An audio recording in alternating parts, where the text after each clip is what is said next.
Hey, it's Joe Solari with the Business of Writing with. And Craig Martell from the snowy subarctic. We got about 3 inches, and it's snowing like a big dog out there. It's already begun, huh? It is. Winter is here. Thank you. Well, last year when it snowed in October, the temperatures dropped, and over the next, I think it was 5 months, I calculated a total of 12 hours that were above freezing over a 5-month time period. Yeah. Do you get a lot of wind, or is it just cold? In Fairbanks proper, we get almost no wind, so Okay. it's just cold. So when it says it's minus 30, the real field temperature is minus 30. Oh, that's okay. If you go down to Delta Junction, they have ridiculous winds, like 40 or 50 miles an hour all the time. So when it says minus 20 there, it's like minus a gazillion. Oh, yeah. That's how it was in Wyoming. They have this wind. I mean, that's why they build all those windmills there, but it's insane, that wind. There was one night they got me this hotel room, and as a treat, the company that had me there, they got me a real nice hotel room that had a fireplace in it, which was like a train whistle all night long with the wind blowing over it. Got zero sleep. Oh, thanks, right. But yeah, like don't give me. I want the crappy room. So today we're going to talk about the theory of constraints, and for all you folks that are not familiar with the book, The Goal. This thing came out in '84, and it was kind of the start of a whole concept around process improvement. Craig and I, we got talking about it. Craig's was a consultant in a previous life and used this a lot. And it just happens to be that when I wrote my book, The Business Owner's Compendium, one of the things that I put in here is a concept from Theory of Constraints for business owners to use when they look at how they manage their time. So it's not looking at the business process, but it's looking at the resources that the owner brings to the business. So in the case of being an author, as a writer, I would argue that probably your most precious resource you have is time, not money. There's lots of workarounds for the money portion, but you've only got a finite amount of time. So today we're going to talk about how you can use the theory of constraints to improve your personal writing time, and then also look at it across the process of writing and how you can use it so that you optimize the overall speed to which you can put out your product. So with that, why don't you talk a little bit, Craig, about how you initially got it going, because you did this just because it was a tool you like to use. Yeah, I used the theory of constraints once my author business started rolling. I initially just wrote the book, okay, and now I'm an author, I'm an artist, I'm trying to write and tell a story and put it into a form that then can become a book that I can then throw out there into the world and sell. And when I did that, when I finished the book, I sat on it for a month. Then I edited it for another month, fighting back and forth, reading it like 20 times, 100,000 word book, reading it like 20 times, going through trying to find those typos. Couldn't find an editor, couldn't find a cover artist, so I did my own cover.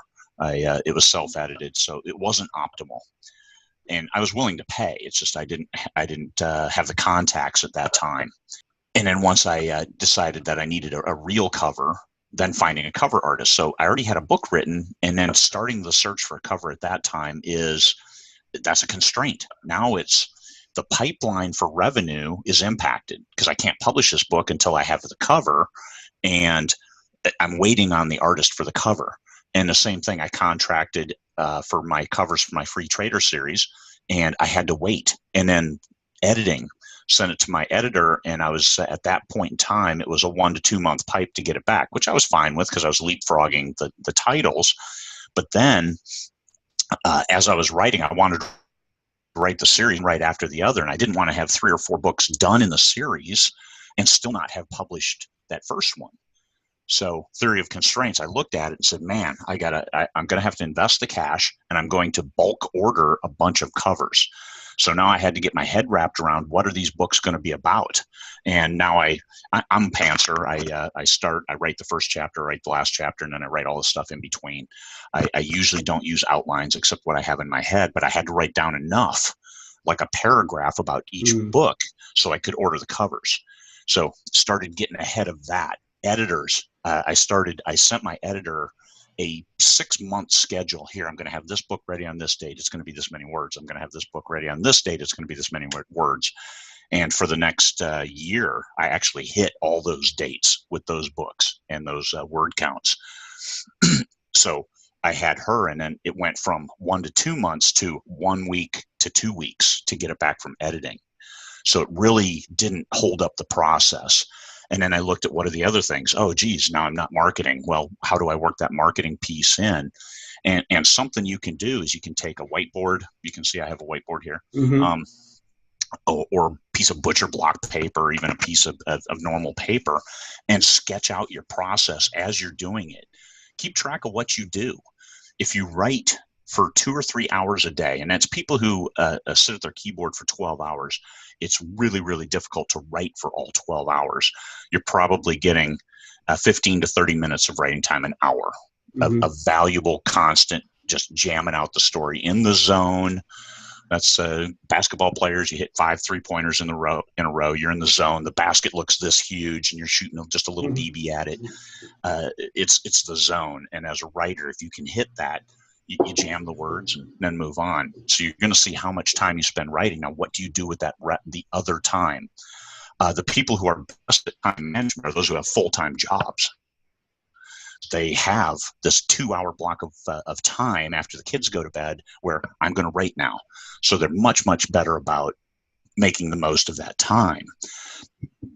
And that's with the theory of constraints. You can say, what is holding you back? And at that point, okay, just accept that you may not publish a book a month. You may publish 1 book a year. Perfectly fine. But map out that time and see what the impact is and what's your bottleneck. That bottleneck may be, like you said, it may be you in that, okay, I can write 2 hours a day, and over the course of a month, I have 30,000 words, but then I need to edit that because of these blocks in time. It's kind of herky-jerky. So now I need another month. You just need to understand that. So you don't want to press yourself up against a pre-order. I think pre-orders are problematic if you're not very, very well established and you have your routine and already know that I absolutely am going to get done. Some people try to use it as a motivational tool, and they're pressed, their backs are against the wall, and they have to get something out that may not meet with their personal standard of quality. So I would never recommend a pre-order for somebody who doesn't already have the process fully embraced and can guarantee that they're going to get done when they say they're going to get done. Sure.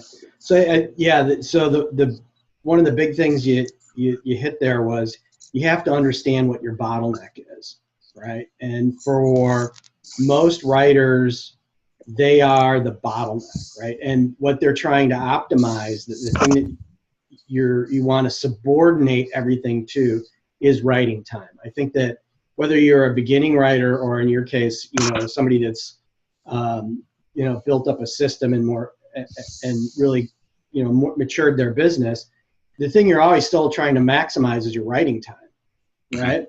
Yep. So understanding that, like, maybe in the beginning, all you're trying to do is get an extra hour a week, right? And the stuff that you're subordinating isn't necessarily marketing and cover manufacturing and all that stuff. It's just getting some of the other things off your plate so that you can get that extra hour, get the kids to start mowing the lawn or whatever it might be, that you can get that extra hour. You could shorten the time down by what they call a buffer, improving that buffer, but it's still contingent on how it impacts your book schedule, right? So you can go out and hire somebody to go make 15, 20, whatever it is, book covers you need. But it's still that they're sitting in a buffer waiting for those books to come out, versus your initial run at this thing, which was like, I'm done writing. Now what's next? Oh, books. Now you're on that guy's timeline. He's not subordinate to your timeline. Yeah, So, go yeah, ahead. my whole thing was about getting that end product out and getting it to generate income for future efforts. Mm, So my constraint, and one thing you'll find is if you track your word count, if you track your production, you're going to find that there is a very finite set of words you can produce in an hour. Yes, people with Dragon are able to do 5,000 or 10,000 words. I personally don't think that way. I need to look at it and see it, and I mm, will type until the old fingers don't work anymore. So how you can do it, you have to have that story. But then with Dragon, you still have that editing time. You have to go back through, and as I edit it, I edit as I go. So when I jam 1,000 words in an hour, which is about what I can do, 1,000 to 1,300 in a focused hour, those are good words. So at the day, if I have 3,500 to 4,000 words, those are good words that probably 99% of them will be in the final product. mm. Well, I think the other part of this process for writers is understanding what your process is, right? Like really evaluating how you work and not trying to be something you're not. I've seen some of the traffic that's been in the 20 books group, and like, how do you do this? How do you write so many books? And it's like, you know what, if you're not the kind of person that can write 20 books, you're not the kind of person that can write 20 books a year, right? Yeah. Maybe you write 3 books a year and they're what you want them to be, right? Some people are going to write a book just because they have that one book, that one story they have to tell, right? Yeah. That's an okay reason to write a book. It's understand your definition of success before you Yeah, start. absolutely. Yeah. Businesses have a very keen idea of success. It's to make money. Mm-hmm. Not all authors are that same way, because you could make money, but are you making enough money? There's such wild differences on the definition of success. If it's to tell that story and share it with the world, and you have one of them, then you win. If you finish that, it's a book and people buy it, even if it's just your family.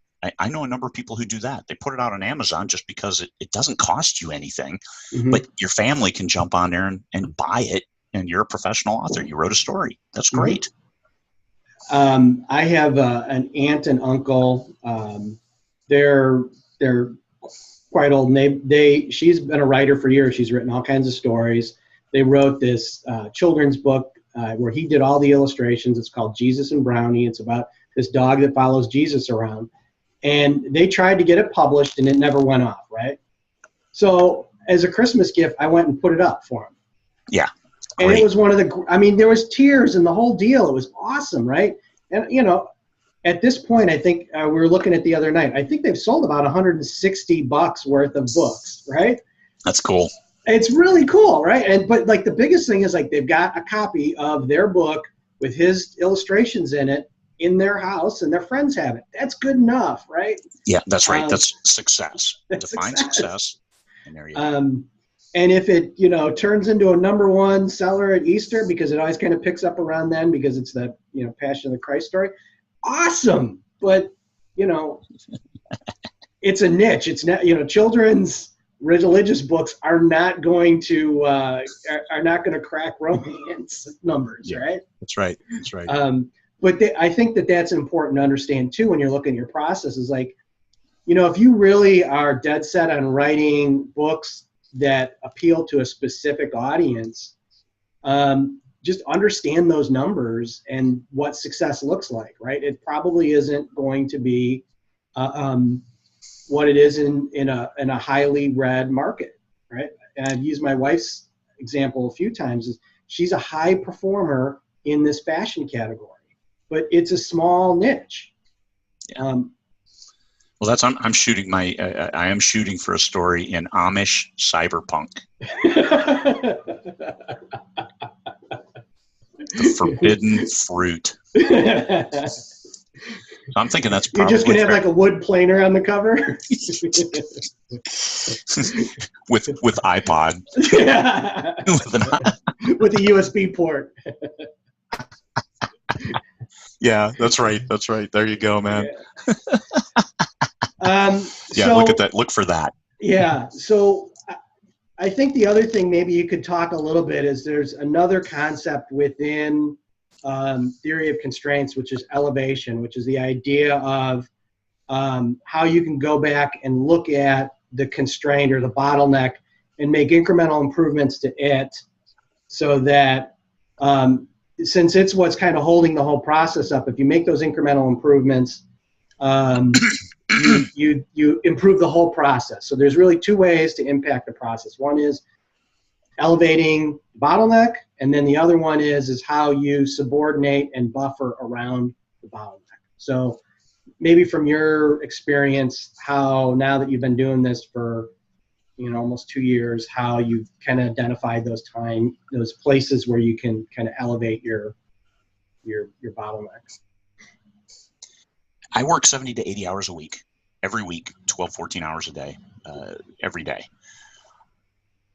When I started, my goal for production per day was 1,000 words, and I didn't always hit that because I slaved over the right words. I'd go back and forth and try to think about the story, do research and all that stuff that doesn't get the words on the page, but it gets better words later. So 1,000 words per day, and I wasn't hitting that. And then all of a sudden the story clicked, and if I could spend more time up front just getting that in my mind, that's where I hit the 1,300 words per hour of focused hour of writing time. So I hit that. I tried to do more. I physically couldn't. I don't do dragon. I don't dictate because, like I said, I don't think that way. So I improved my 100 to 200 words per hour to 12 or 1,300. So in a day where I had a hard time reaching 1,000 words, now I could reach 3 to 4 times that in 3 to 4 hours. So that was as far as the process went, I reduced this time to produce incrementally, almost orders of magnitude at a greater level. I've had 10 or 11,000 word days where the story flowed and where I focused and stayed off the internet. And so I knew what I was capable of, but that was the limit. 1,300 words an hour, 10,000 words a day for one day. Because every time I had a 10,000 word day, the next day would be 1,000 words because I'd be burnt out. My fingers would be sore, little arthritis, and just my mind would be mush.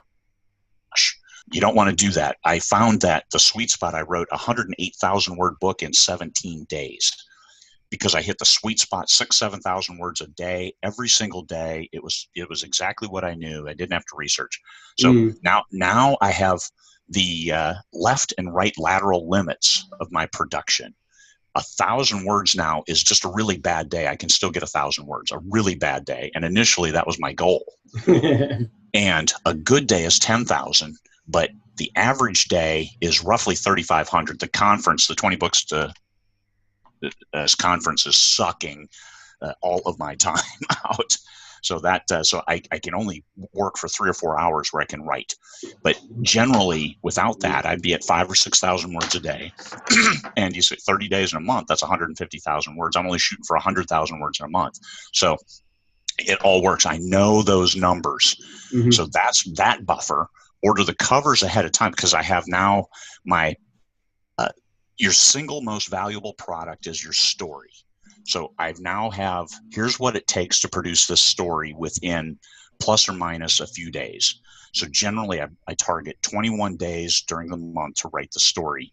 And other things can happen during that time, which is maybe one day I only write for 2 hours, get a couple thousand words, but then spend 3 or 4 hours building a marketing campaign. And I'll tell you the campaign that I ran at the end of September, a 6-book series. I ran book 1 free, book 2 at 99 cents. I paid about $300 for promotions, had a great newsletter swap with some exceptional people. And I'm currently well above 5-to-1 ROI on that ad campaign. So it has benefited very, very well. And so setting that up took time. It took time 3 months ago. So end of September. So I'm seeing the big wave of sales and page reads now, but this is October. So November, that's December. That's New Year's money. First work I did 2 months ago, setting that up. So just understand, because you've got, here's your work, here's your cash flow is way out here where you actually see the monetary benefits from that work effort. But you still have to, that's why writing a story is so important. Every month you have to write the story. If I want to take 3 months off, guess what? 5 months from now, my revenue is going to be bad because I don't have, I write pulp style. Okay. I think it's much better after a couple million words. It's respectable prose. It's good quality, no typos in the final products, but it still it's on velocity for the revenue stream. And that velocity means I need to publish a book a month for my 5,000 to 10,000 readers. And that's, it sets that up. Now I can go back and market. So the tail gets bigger and bigger, but still, if I don't publish, my revenue will drop off rather significantly. Well, when you were going through that, I just did some quick numbers, and that's the different. Getting that process is the difference between figuring 60,000 words in a book. I know you're 50 to 70. That's the difference between 6 books a year and 21 books a year. Yeah. Right. Like just focusing on that can make that much of a difference. Right. That's right. And all you're really looking at is, granted, you had to put the system in place where you buffered, the other product, the covers, and you had a system for editing. Yep. But that's a one-time deal. Once you get that in place, that's kind of set. Then the thing you're optimizing, the thing you're elevating and trying to improve is my words per day that I can knock out, and you've set those limits. I think you did a great job there explaining, like, okay, I've got a upper and lower limit, and so you have, now let's say you're on the lower end of that and you're only average 2,000 words a day versus what you initially set out. That's not 6 books, that's 12 books. Yeah. Right. That's right. That's how fast it can impact. So I think that's a really cool example of how authors have something that's completely in their control, can improve their productivity. And with that, like you said, there's that tail, right? You do that work today, you keep doing that work, the flywheel's going, different book. And then boom, you start to see those results significantly in 60 days, right? Because the pay comes through, and all of a sudden it's not a couple $100 a month in royalties, it's tripled, right? And that starts to make a real big difference. That's awesome. Yeah. Cool. So what you want to give some folks an update on the conference? I know you've been busy boy working on that, and a lot of people are excited about it. I'm excited about it. Talked to Matt the other day. I need Matt to be excited about it. He's got to bill hours, man. He's an hourly guy being a lawyer, right? So he's super busy. But he came out of the hole, and him and I are putting some stuff together that'll match up. So I think it'll be pretty good, and we'll have that over to you to look at probably next week. But tell everybody about the conference. What should they expect? The 20 Books Vegas is about indies supporting indies. A rising tide lifts all boats. So we've gotten 433 paid attendees right now. We capped it at 400, thank goodness. So we have 433 people there. We have a number of 7-figure authors. We have a big number. Over 10% of the audience are making over 6 figures a year from their writing. So this is, it's important from a networking standpoint. Everybody is hoping to learn something. So there's a good audience for Matt. For IP, I hope to contract with him for some stuff as well. So he'll at least get me as a new client. MBHB, I believe, is the MBHB.com is their firm out of Chicago. We won't hold that against them if they want to pay Illinois taxes. That's more power to them. The conference, Samstown, from November 3rd to the 5th. We have a number of volunteers. We're going to meet at about 10:30 in the morning. The check-in table will be right outside the Ponderosa room. There should be signs leading you there away from Samstown proper. It's off the second level of the parking garage. If you don't stay at Sam's Town, come in to the parking garage and try to park on the second level, because you can go right in and Ponderosa Room will be there. Check in. All you need is your name. There's a couple people who didn't give me their real name, so their pen name is what they'll have to check in under. So just have your real name. There'll be a separate list, and nobody gets to see that except our check-in people, because some people don't want to associate their real name with their pen name in it. Perfectly fine. So check in, sign you off. You'll get a badge. You'll get your lanyard. You'll get your swag, which is a nice notebook, as well as a pen with a little rubber doohickey on it, so you can electrostatic touch thingamabob. If I get too technical, stop me. We have 300 extra outlets in the main conference room, because we figured a lot of people maybe take notes on their computers or do things like that, or burn their phones up because they're taking pictures of everybody and tweeting and doing what we do. So 300 extra outlets, so you'll be able to charge your stuff while you're there. The main show starts at 1 p.m. on that Friday, November 3rd. I'll kick it off. Michael Anderle will kick it off. Then Kathleen will talk about outlining, a robust three-dimensional outlining, maybe a little more than you're used to. And then we go into keywords with Dave Chesson, Kindlepreneur, KDP Rocket Guy. He is an exceptional talent, along with Scott Paul, very, very successful author who works very closely with Dave to make sure that Scott gets his keywords right in order to help his business thrive, and it is. So those two are going to tag team this presentation. That's going to be great. About that same time, you'll get Matt talking IP, my old man who has been working for H&R Block for 35 years. We'll be talking taxes. We'll have a couple extra people on that panel as well, and they're going to follow you guys. I think you're first with Matt talking about IP, and then I'm talking about taxes. And we have a couple extra people on that panel there. And we'll have a handout as well for the answers to the tax questions that people asked. And one of the big ones will be, what can you deduct as an author? As in like a Schedule C primer for authors. So that'll be a good add-on that people can take away. So the conference will be about making sure you get to the presentations that you want to get to. All presentations in the main conference room will be live streamed. People talked about doing the main conference room or doing the breakout sessions and then watching the main conference room sessions later. I'm not sure that'll be optimal. They'll be live streamed, but you're not going to get as much as if you're not there. You can see, you can hear, people will talk. It'll be better in person. But there's no signups or anything. Go to whichever session you want. It may be standing room only for the breakout sessions, and good luck with that. we really want the main people come to the main sessions, because that's where the meat and potatoes of the conference will be. And if it seems like too many people are bailing out, then we'll just stop live stream. We'll live stream only. We won't archive the videos as an option if too many people are bailing out thinking they're going to double dip.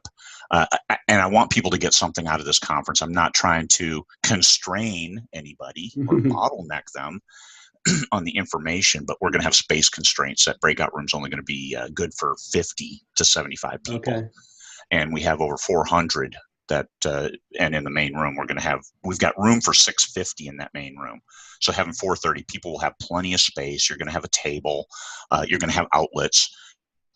It's going to be very for a conference with authors where they might be using their computers. So we're going to have a lot of raffles. We have a lot of giveaways, books. I think you're bringing a couple that will add to the mix. That's why you got those extra 30 people, so they could win 2 of my books, right? That's right. That's right.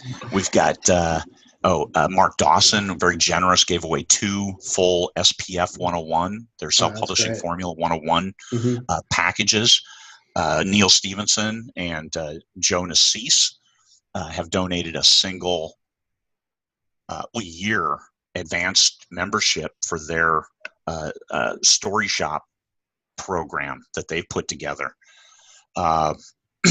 We've got an editing package, two editing packages that'll be raffled off. We've got a developmental editing package. So these things are worth $1,000 to $2,000 each. So we have 8 of those that are going to be raffled off. Awesome. So more power to the authors as a separate aside, and it's going to be a great probably the conversations in the hallway will exceed the value of the presentations themselves.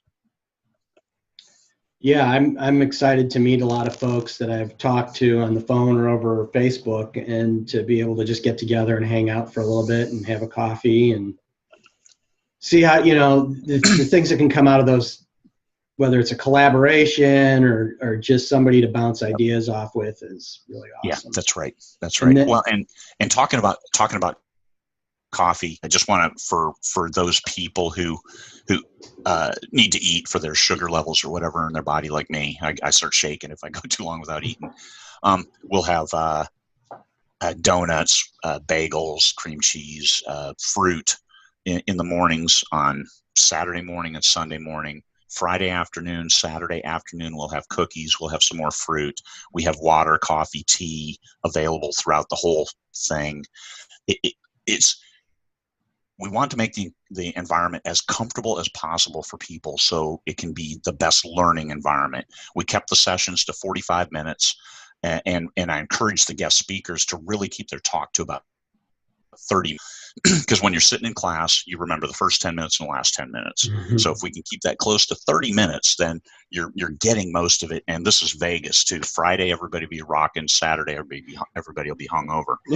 So, and then Sunday, we'll be lucky if we have anybody left. Yeah. So at least not there and not in jail. In body, they'll be there, not in mind. Yeah. Cool. Yeah, All right. There's a lot of breakout genre specific dinners that people have put together. Great on in all different genres, whether it's urban fantasy. Jasmine Walt was sponsoring that one. Romance, space opera, mill sci-fi, all different kinds of genres. We have 23, as I counted up the genres, we have 23 different and unique genres of writers who will be there. Awesome. All right. Well, that's a great summary on it, and you probably are making some folks that aren't signed up even more aggravated now that they didn't do it. And I know not only are you closed, I know for a fact that the hotel is all booked out, and places around there are starting to book out. So I had to pick up an extra night on Thursday, and I'm at Sam's Town for the conference, but for that Thursday night, I'll be somewhere else because they are full. Slumming. Yeah. Yep. Yeah. Good. Not good, but good. It's good. Sam's Town loves us because we got them, I think, 650, 700 room nights. So good on the people from the conference staying there. They did a lot of remodeling. So I expect when they say a non-smoking room, it truly will not have been smoked in ever because of the replacing the carpets and the drapes and all the bedding and stuff like that. So I have high hopes that this is going to be a good show and people aren't going to die from asthma. I'm allergic to cigarette smoke. I have a suite with a conference table because I have a bunch of meetings there before leading up to the conference. So we'll see. Hopefully that one will be newly renovated as well. Cool. And the conference room itself should be smoke free. It's way away from the casino, way away. And some of the breakout rooms, Silver City is right next to the Ponderosa room. That's way away from the casino. But the other two breakout rooms are much closer to the casino. There may be some smoke. I hope not, and I can't guarantee. From the people who've gone there, they said the casino area, yes, but the other areas are pretty smoke free. Mm-hmm. Well, they're doing a better job with that in most of those places now. They've got big air handling systems and so cool. All right. Well, I think that wraps it up for this week. And it's good again to talk to you. I think, last week we had a pretty interesting session with that 2 weeks ago with the marketing that a lot of people liked. We had a ton of responses, but I think this will be a good one too. I think we hit on some pretty practical stuff that'll help people improve their business. Yeah. For a bottom line, I'd say keep track of you do as you do it. Because if you write nonfiction, then research is going to be a significant part of your book. So how does that time impact? I mean, if you're not jamming 10,000 words a day in nonfiction, especially if you have to research, what is a good number? Know those numbers, and don't set limits that are unrealistic and set yourself up to fail. That's the worst thing you can do. Setting a target, for me, I'm shooting for 3,500 words a day. I'm not going to fail at that. So that's good, because I can get well beyond that on good days. Understand all those other things as they come up, like setting up your website. If you haven't published before, you need to have a website. Oh, you try to get a MailChimp account. Well, they recommend that you have like your website address, craig@craigmartell.com, because Gmail or Yahoo, if you use that for your MailChimp, a lot of mail servers will funnel that directly to the spam folder. And then your newsletter, you've got 1,000 people on there, and like 100 are seeing your newsletter, and all the rest, it goes to their spam folder. Not what you want. So you have to set yourself up to win. And these are things that you need to do, but you only need to do them once. So that's when you start off, that list of stuff is pretty broad. You need to have that landing page, whether it's it needs to be a website. It needs to be joesolari.com. It needs to be, or media marketing.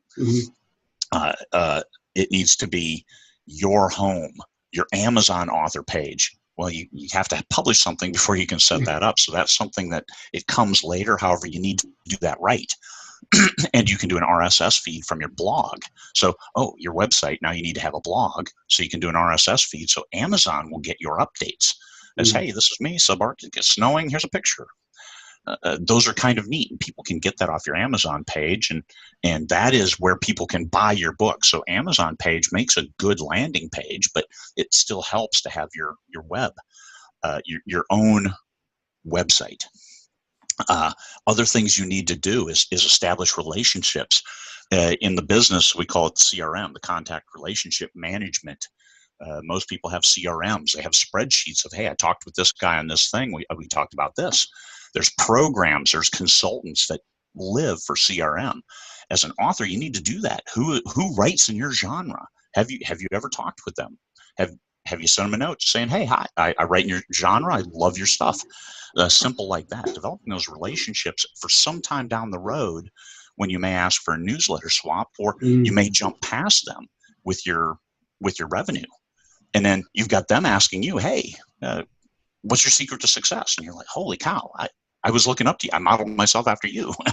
So those are the things that you need to do. They all take some amount of time. But the first thing you need to do, it's like when you're earning your paycheck. You pay yourself first. You cut out those absolutely must-haves, and then you pay yourself first by putting some money into retirement. So in writing, you pay yourself first by writing. You need to block out the time. You can't encroach on that time, because now all of a sudden the production line has ground to a halt. You've gone a full week. You've been frustrated because you've gotten some one-star reviews. You've gotten some, your marketing hasn't paid off. You lost some money. Your cover designer disappeared with $300 of your money. And you're frustrated and you haven't published a word. Guess what? The one thing under your control, writing, if you let that go by the wayside, the thing under Amazon's control is they'll send you no money because you've made none. So control what you can control, and that is writing the words, putting them down on paper, telling the story, writing the book. So everything else has some kind of limitation on how much you can control it. If you do your own covers, okay, but that takes time away from writing. You are the production line. Make sure you manage that well, and don't let these other things, manage them to the best that they can be managed without sucking your time out, that you stop the production line. Great.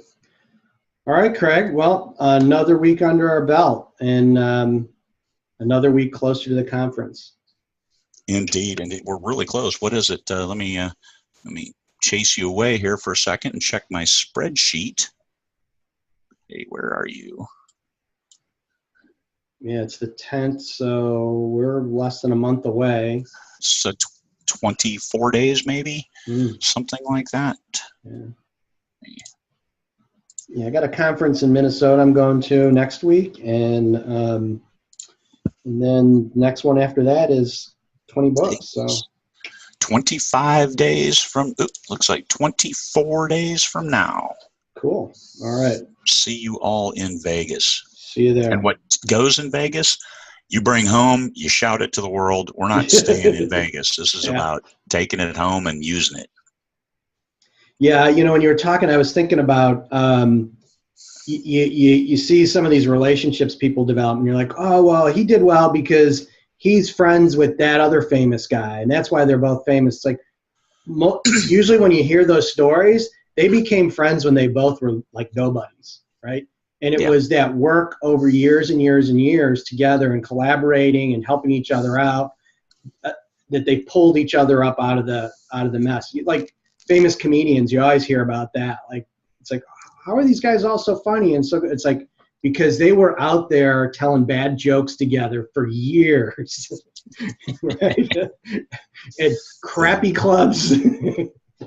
And they worked together and they built up, and then they became famous. And along the way, they collaborated and had a great idea that made them, really successful. And then you see them. That's like co-writing with Michael Anderle. My first 5-figure month, within a hair of making 5 figures, was the month before I actually started publishing with Michael. So it's important to note that the success, and on a 10-book series, when the 10th book gets 20 some reviews within a few weeks and is ranked 4.9 on the reviews, that it's the author who has done that and not necessarily the collaborator. Now, Michael gave me a great platform, and he is a great motivator, as well as he knows how to tell a story. So his tweaks have helped this be a better series. But that would have never happened had I not published and been successful in the first place. Yeah. So it was mutually beneficial. We both get a lot from the relationship, and it works well. And I'm perfectly happy to be co-named with Michael on any of the books. And it's not that I'm hanging on his apron strings or anything. Like I said, I'm working 70 to 80 hours a week to try to tell that next best story, which actually comes in the 12th. Gateway to the Universe in Bad Company is coming out. That is the transition book. It's book 0 in 4 different series. So it was a challenging book to write in that regard, in that it needed to set up it sets up my series, it sets up Justin Sloan's series, it sets up Amy Duboff's series, and Jeff Chaney and Saranofsky, their series. So 4 different series will be launched from this one book. Excellent. So that one, yes, that we were looking at it hopefully as an entry point for new readership, not just Arthurian Gambit readers. So we had a lot of things going on. Michael wrote a couple sections personally in this book. Justin wrote a bunch of sections. I wrote the others, and there we are. And we have a really, really cool 3D model of a spaceship that is going to be the Bad Company for my series. So look for the War Axe. The spaceship. Yeah, hell yeah. Cool. Maybe we could do a secret reveal or something on one of these where it flies across the back if you give me the we can do that. We can do that because I bought that. I own that 3-dimensional spaceship. You can challenge my my editing skills. We can have it fly around your head or something. Just fly across the background. There you go. Just blue screen like you did in your basement. Paint that shit blue and and fly it across there. Yeah. All right. Well, good talking to you again, and we'll see you next week. Bye. Have a good one, Joe.